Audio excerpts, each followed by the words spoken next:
뭐하! 오늘은 기술적 분석을 막 공부를 시작하려고 하는 그런 분들을 위해 이 영상을 준비했습니다. 여러분, 기술적 분석 이론을 이제 공부를 하려고 하는데 기술적 이론 어떻게 접근하고 어떻게 시작해야 하는지 굉장히 막막하실 수도 있어요. 이 영상 하나면 되니까 다른 데 가시지 말고 이 영상 끝까지 꼭 집중해서 시청해 주시길 바랄게요. 두통엔 케부린, 하모닉엔 하모린 부탁해요. 자, 여러분 봅시다. 분석에는 주가를 분석하는 거에는 기본적 분석이 있고 기술적 분석이 있어요. 그런데 내가 기본적 분석도 좀 알고 있고 여기에 기술적 분석을 좀 더해서 도출해서 나는 합리적 분석으로 해서 좀 더 좋은 효과를 낼 수 있다. 바로 그것이 이 기술적 이론 분석을 공부하는 이유입니다. 기술적 분석만 공부해서도 안 되고 기본적 분석만 공부해서도 안 돼요. 왜냐하면 다들 장단점이 있기 마련이죠. 기술적 분석은 뭐가 좋냐 했을 때 예전에 기술적 분석 이론가들 중에 1900년대를 평정한 4명의 기술적 분석가가 있었어요. 이제 그 중에 첫 번째는 다우 이론의 다우, 그리고 엘리어트, 그리고 나머지 2명이 더 있었죠. 근데 그 사람들뿐만이 아니라 모든 사람, 많은 사람들이 다 얘기를 해요. 이 주가에는, 차트에는, 그리고 주가를 움직이는 힘은 바로 사람의 심리에 있다. 사람의 탐욕과 분노, 공포 이런 것들이 모두 주가의 흐름을 주도한다라는 거예요. 그래서 기업이 있으면 기업의 가치, 수입에 영업이익이 얼마나 되고 지금 현재 자본금이 얼마가 있고 이것도 물론 중요한데 여기에 대해서 사람의 심리가 엉겨붙으면서 그 주가에 영향을 미친다는 거예요. 그럼 그 심리가 고스란히 녹아져서 데이터로 나오는 것이 바로 차트라는 거예요. 그래서 차트 공부가 필요하다. 좋아. 그럼 여기까지는 됐어요. 그쵸? 난 이제 그러면 기술적 이론 공부를 해야 되겠네? 이렇게 생각이 들었어요. 그러면 어디서부터 시작을 하냐는 거예요. 어디서부터 시작을 해야 하냐면 사람으로, 제가 지금 사람의 심리라고 했죠. 수요와 공급, 사람들의 심리가 바로 그 주가 차트를 움직입니다. 그러면 여기에서 한번 생각을 해볼게요. 내가 축구 경기, 이런 스포츠 경기를 관람 중이에요. 그러면 누가 봐도 실력 차이가 너무 월등이나 브라질 대 어디 했는데 브라질이 너무 잘해. 축구 경기를 하는데 그럼 뭐야 이거 보나마나 브라질이겠네. 근데 시작하자마자 브라질이 막 골을 1골, 2골, 3골, 4골 막 5골까지 막 짝짝 넣어요. 그러면 그 경기를 끝까지 보지 않아도 이건 브라질 이기겠네 라고 얘기를 미리 예측할 수 있겠죠. 근데 그 예측의 퍼센티지가 얼마 정도 되죠? 확률상은 높다고 생각은 하지만 확실하진 않아요. 그쵸? 끝이 나기 전까지는 알 수 없잖아 라고 생각을 하겠죠. 그래서 이 차트 이론, 기술적 분석도 마찬가지예요. 일단 확률이 높다라고 생각을 할 수 있지만 그것이 100%는 아니다. 그렇기 때문에 내가 이것을 공부했다 그래서 한 방에, 그리고 내가 도전하는 쪽쪽 다 100% 성공하고 다 떼돈을 벌 거다라고 생각하면 일단 그것은 오산이에요. 그런데 많은 연구, 그다음 많은 쉽게 접할 수 있는 그런 영상들에서 굉장히 자극적인 썸네일 그리고 자극적인 문구로 굉장히 현혹을 시킵니다. 이것만 알면 돼요. 이것만 알면 세력주를 잡아서 이거로 가지고 족족족족 다 내 돈을 막 불릴 수 있다라고 얘기를 하는데 그런 것을 보시지 마시고 처음에 이제 여러 가지 원서들이 있어요. 정말 오래된 고서들을 바탕으로 쓴 아니면 정말 연구한 학자들 같은 그런 원서들 같은 책을 일단 읽으시기를 추천드릴게요. 자, 그래서 그런 책들에 보면 이제 여러 가지 노하우와 자기의 연구들 이제 이런 게 나와요. 그런데 처음에 우리가 막 모르는 단어 나오면 검색하잖아요. 그쵸? 모르는 단어 나오면 검색을 막 하는데 그 단어에서 검색하는 걸 막 읽다 보면은 정신이 하나도 없고 다 내용이 중구난방인 것 같은 느낌이 들어요. 그러면 어디서부터 공부를 해야 되는지를 알아야 되겠죠. 자, 제가 좀 전에 축구 경기를 말씀드렸어요. 그쵸? 그럼 축구 경기가 있는데 브라질이 너무 잘해. 그럼 알았어. 그런데 어떤 때는 막 비등비등 막상막하인 것 같은 거예요. 막 골을 넣을 것도 같고 막 안 나고 쟤네 너무 비등비등하고 너무 막상막하다. 야, 숨죽이는 한판 승부. 그럼 뭐라 그러죠? 경기가 끝날 때까지 시선을 뗄 수가 없어. 긴장을 늦출 수가 없어 라고 표현을 하죠. 맞아요. 그래서 매수와 매도가 팽팽할 때, 그럴 때는 섣불리 예측할 수가 없어요. 그럼 이게 차트에 나타나겠죠? 차트로 가서 한번 얘기를 해보자고요. 추세가 한창 올라가고 있는 추세, 그리고 내려오고 있는 추세, 그리고 옆으로 횡보하는 구간. 크게 이렇게 세 가지 추세로 나눌 수 있어요. 추세라는 것은 긴 시간봉이 있으면 짧은 시간봉이 있어요. 그런데 자, 또 생각해 보세요. 경기를 하는데 얘가 누가 봐도 실력적으로 보면 얘네가 너무 우세한데 얘가 갑자기 여기서 한번 펀치 딱 날렸다고 그래서 승부가 뒤바뀌진 않잖아요. 물론 뒤바뀔 수도 있죠. 그렇죠? 그게 어려운 거죠. 그런데 전체적으로 봤을 때 그거 하나 가지고는 끄떡도 없어 라고 얘기를 쉽게 할 거란 말이에요. 바로 그거예요. 그러니까 큰 대추세가 중요합니다. 큰 대추세가 중요하고 그 대추세를 읽는 것부터 시작을 하셔야 돼요. 많은 기술적 분석 이론가들이 얘기해요. 추세 추종에 매매를 해야 된다. 추세를 추종하는 매매를 잘하기 위해서 추세 추종을 하기 위한 좋은 자리를 선별하는 것에 많은 노력을 기울여요. 추세 추종, 추세 매매를 해야 된다라는 거죠.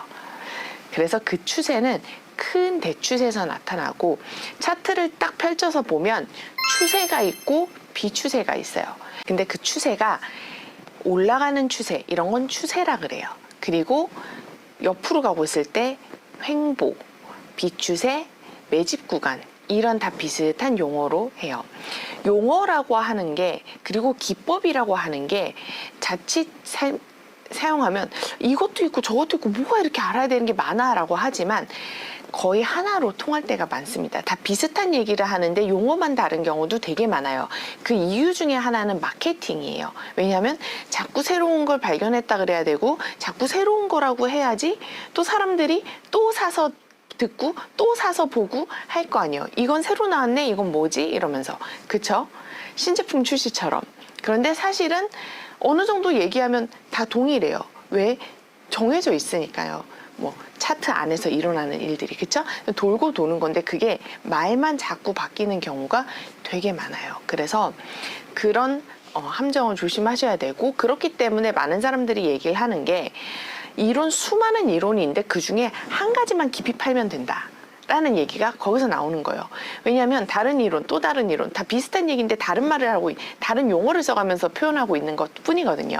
그러니까 한 개를 알되 차라리 깊게 아는 것이 중요하다라는 말을 많이 하는 거고, 만약에 얇게 조금씩 알아도 돼요 하면은 그 사람이 말한 그 얕은 거의 의미가 내가 생각한 얕음의 정도랑 그 사람이 얘기하는 얕음의 정도랑 같은지에 대해서 생각을 해보셔야 돼요. 보통 그런 분들은 일단 공부한 양이 되게 많고 막 여러 가지를 다 알고 있는 경우가 되게 많아요. 그런데 그거 이제 얕다고 겸손하게 표현하는 거죠. 이 분야에서 오랫동안 버티신 분들이 보통 그런 얘기를 할 수 있다고 저는 생각을 합니다. 그래서 처음에 할 때는 추세를 구분할 줄 알아야 됩니다. 얘가 지금 올라가고 있는 추세이냐, 아니면 정지되어 있는 상태이냐, 아니면 하락하고 있는 추세이냐, 그 추세를 분간하는 것이 가장 중요합니다. 그래서 많이 나온 기법들이 바로 골든 크로스, 데드 크로스 이러면서 그 교차 지점, 추세가 비추세였다가 추세가 나오는 그 자리, 그 지점을 어떻게 하면 알 수 있을까를 많이 연구하게 되는 거죠. 그래서 수많은 기법들이 그 추세와 비추세를 구분하기 위해서 탄생하게 됩니다. 좋아요. 그럼 이제 추세까지 됐어요. 그런데 큰 추세는 알 수 있어요. 누가 봐도 기울기가 있으니까. 그런데 조금만 하루, 이틀, 사흘, 우리는 하루, 이틀, 사흘만 물려도 기분이 나쁘거든요. 그러니까 하루, 이틀, 사흘의 추세가 어제보다 괜찮았느냐, 이제 이거가 중요한 거예요. 어제보다 괜찮았느냐. 그거를 할 때 바로 가장 중요하게 생각되는 개념이 캔들이에요. 캔들. 하루의 캔들이 어떻게 해서 형성이 되었는가가 그 다음에 가장 중요합니다. 뭐 여러 가지 뭐 기법들이 이제 잔기술들, 뭐 호가창을 보고 해요. 아니면 뭐 거래량을 보고 해요. 아니면 뭐 그쵸? 저는 그게 다 뭐 이렇게 부수적인 내용이고, 그래서 어제보다 오늘이 나았느냐, 어제보다 오늘이 좀 못했느냐가 그 다음날을 결정하는데 어떤 중요한 역할을 할 수 있다고 생각을 해요. 그런데 그게 한 5일 정도가 쌓였어.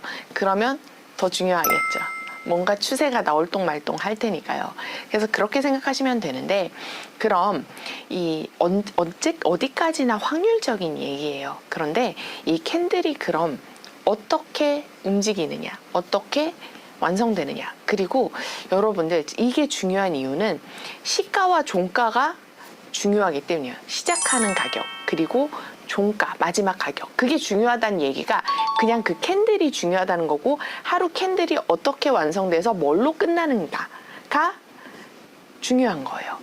그래서 다 똑같은 얘기를 하고 있는 겁니다. 그럼 캔들을 이제 한번 살펴보자고요. 캔들을 봤을 때 얘가 이렇게 만약에 도치 사인으로 끝났어. 그러면 이 꼬리가 양옆에 생기잖아요. 그렇죠? 그러면 그 꼬리를 보고 일단 유추할 수 있는 능력을 기르셔야 돼요. 이거는 이렇게 해서 이 캔들이 완성이 되었구나. 오늘 시작은 이렇게 해서 마감은 이렇게 됐기 때문에 얘가 이런 캔들이 완성되었구나. 장 시작하고 장 끝날 때 한번 가만히 보세요. 장 시작할 때 가장 활발하게 또 움직이고, 장 막판에 또 가장 많이 움직입니다. 그 이유가 다들 암묵적으로 알고 있는 거예요. 시가가 중요하고 종가가 중요하다라는 사실. 그러니까 종가 마감을 얼마로 할지에 대해서 막판 되면 서로 세력들이 마음이 급해진다고 볼 수 있는 거예요.